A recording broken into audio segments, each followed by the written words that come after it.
আসসালামু আলাইকুম। আশা করছি আল্লাহর রহমতে সবাই ভালো আছেন। আলহামদুলিল্লাহ আমিও বেশ ভালো আছি। আজকে একেবারেই সকাল সকাল একটি ভিডিও করছি। আমার আজকে প্রতিদিনে আমি জগিং এ আসি, এটা আপনারা জানেন। তো আজকে বেশ কিছুদিন হলো আমি একটা ব্যাপার নোটিস করছি, একদিন না অনেক দিন বলতে পারি যে বেশ কয়েক বছর।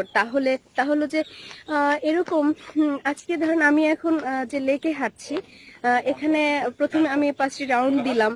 তো দেওয়ার পরে যেটা দেখলাম যে এখানে যারাই মানে হাঁটছে তারা হচ্ছে মানে মেজরিটি অর্থাৎ 99% হচ্ছে 50+ এইজ যাদের। অর্থাৎ যারা হাঁটছে, ফ্রি হ্যান্ড করছে, প্রাণায়াম করছে, যারাই যা কিছু করছে এরা সবারই বয়স হচ্ছে 50+। এখন প্রশ্ন হচ্ছে যে শারীরিক চর্চা বা সকালবেলা যে ফিজিক্যাল এক্সারসাইজ সেটা কি শুধুমাত্র বয়স্ক লোকের জন্য, নাকি এটা কোনো বাধা নিষেধ আছে ইয়াং জেনারেশনের জন্য? তা না হলে যতজন হাঁটছে এখানে, বা আমি এই লেকে হাঁটি, ডিওসিসির মধ্যে দুটো লেকে যেখানেই হাঁটি না কেন সব জায়গায় দেখতে পাচ্ছি যে মানে ইয়াং, একদম মানে বলা চলে 0.1%, আর বাকি সবাই হচ্ছে মানে বয়স্ক মানুষ। আমি ব্যাক ক্যামেরায় একটু দেখাচ্ছি যে এখানে যে বাচ্চাগুলো আপনারা দেখতে পাচ্ছেন, এই বাচ্চাগুলো হচ্ছে আমার আমার ফ্যামিলির বাচ্চা, অর্থাৎ আমার বোনের বাচ্চারা, যে 4টা বাচ্চা। আর আর হচ্ছে যে আপনার তার পেছনে একটি টিম হচ্ছে প্রাণায়াম করছে। তো সেখানেও যদি আপনারা একটু দূর থেকে, আমি দূর থেকে যেহেতু করছি আসলে ওনাদের ডিস্টার্ব করবো না তাই কাছে যাচ্ছি না। দেখেন সবাই কিন্তু মানে সবার বয়স কিন্তু 50 বা 60+ এরকম একটি বয়সে তারা অবস্থান করছেন। এরপরে ওই হাঁটা যারা দেখতে পাচ্ছি যে যারা হাঁটছেন, তো তাদেরও হচ্ছে সবাই বয়স্ক এরকম। তা আমার কথা হচ্ছে যে কেন মানে আমরা কেন সবসময় হারিয়ে সবকিছু খুঁজি? আমরা কেন একটু যখন আমাদের থাকে, অ্যাভেলেবেল থাকে, তখন কেন আমরা সেই বিষয়টাকে ধরে রাখতে পারি না?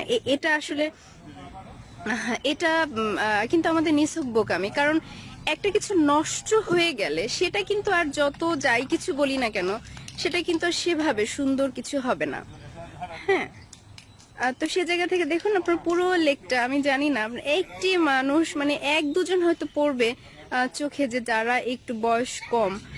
তাছাড়া হচ্ছে সবাই মানে একেবারে সবাই বলবো এক কথায় মানে যে 99.99% আসলে এত দূর থেকে বোঝা যাচ্ছে না, তারপরেও আমি দেখানোর চেষ্টা করছি যে আমি আসলে যে মেসেজটা দিতে চাচ্ছি সেটা হচ্ছে যে দেখুন, আমরা কোনো কিছু যেন হারিয়ে না খুঁজি। আমরা সবসময়ের জন্য যে জিনিসটা আল্লাহ আমাদের গিফট করেছেন, অর্থাৎ সুস্থতা, শারীরিক যে সুস্থতা, সেটা জন্য আমরা শুরু থেকে যখন আমাদের এটা সতেজ থাকে, সুস্থ থাকে, তখন যেন সেটাকে আমরা প্রপার নার্সিং করে আমরা যাতে সুস্থ রাখি। আর তাহলে কি হবে যে আমি দেখেছি যে 80 বছর বয়স্ক আমার সিনিয়র মানে বয়স্ক ফ্রেন্ড আছে, উনি এখন পর্যন্ত উনি হচ্ছেন, ওনার শরীরে কোনো ধরনের রোগ নেই এবং দিব্যি সুস্থ। তো এটা কিন্তু সম্ভব, কারণ উনি সবসময় ওনার একটা প্র্যাকটিস হচ্ছে উনি প্রাণায়াম করেন রেগুলার। হ্যাঁ, তো এই ব্যাপারটা আমরা যদি একটু মেনটেন করি বা একটু সচেতন হই তাহলে সম্ভব। কারণ একটা সময় দেখেন বয়স প্রতিদিন যাচ্ছে, বয়স বাড়ছে, তো সেই জায়গাটা মানে আমাদের এখনই সচেতন হওয়া উচিত। আর সেই কারণে আজকে জাস্ট আমি শেয়ার করলাম বিষয়টা যে আমরা যেন শুরু থেকেই সবসময় যেন আমাদের যে আল্লাহ প্রদত্ত গিফট সেটাকে যেন আমরা প্রপার নার্সিং করি। তো জানি না আসলে এটা থেকে আপনাদের আমি কোনো মেসেজ দিতে পেরেছি কিনা। যদি ভালো লাগে অবশ্যই আমি বলবো, বেশি কিছু না, জাস্ট যে যে ধর্মের আছেন তারা হচ্ছে সেই ধর্মীয় রীতিনীতিগুলো একটু মেনে চলুন। অর্থাৎ মুসলিম হলে 5 ওয়াক্ত নামাজ, এটা যদি আপনি কন্টিনিউ করতে পারেন দেখবেন যে অটোমেটিক্যালি বাকি বিষয়গুলো ঠিক হয়ে যাবে। কারণ ইয়াংদের একটা ব্যাপার হচ্ছে যে খুব কঠিন কাজ সকালবেলা ঘুম থেকে ওঠার, শীতের সকাল হলে তো কথাই নেই। তো সেই সব বিষয়গুলো আসলে আলসেমি বা আমাদের ভবিষ্যতের জন্য খুবই একটা খারাপ দিক। আর সে কারণেই আমি আসলে অনুরোধ করব যে সবাই যেন আমরা একটু স্বাস্থ্য সচেতন হই এবং সুস্থ থাকি। কারণ আসলে কি, অসুস্থতা এটা অনেক বড় একটা অভিশাপ এবং অনেক বড় একটা লজ্জার বিষয়।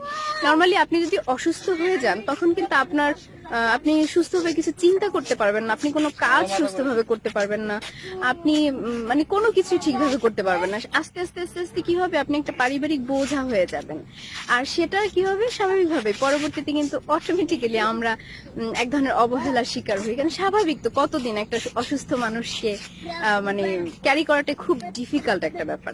তো যাই হোক, এই তো আজকে তো আশা করছি যে আপনারা আমি যে মেসেজটা দিতে চেয়েছি সেটা আপনারা অবশ্যই পেয়েছেন। তো সুতরাং হচ্ছে যে আমি অনুরোধ করব আবারও যে সবাই একটু স্বাস্থ্য সচেতন হয়ে সুস্থ থাকি এবং পরিবারকে সুখে রাখি, ভালো থাকি সর্বোপরি। আর চেষ্টা অবশ্যই করতে হবে, আদারওয়াইজ আল্লাহ সুস্থ রাখবে কি করে, তাই না? তো এই তো, আজকে এ পর্যন্ত। ভালো থাকবেন সবাই। আল্লাহ হাফেজ। আসসালামু আলাইকুম।